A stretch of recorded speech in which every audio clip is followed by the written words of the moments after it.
做什麼都不被看好，自問資質不算高，但亦有自己相信的事，仍想去做。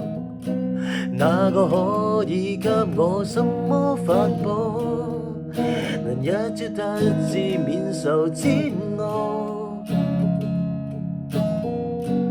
我也很想可被看到，用盡努力，但求要你替我感到驕傲。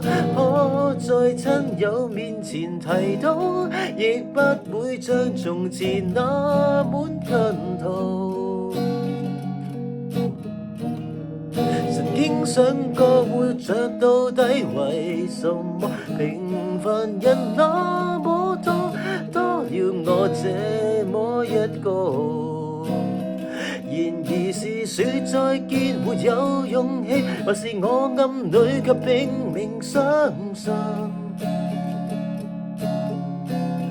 誰都可發光，只要找對地方，誰人都可發光，讓我熱情依然未降。成敗與方向我是怎麼看？從來沒標準答案，不要問在世俗眼光，重拾自信讓我做我的主角。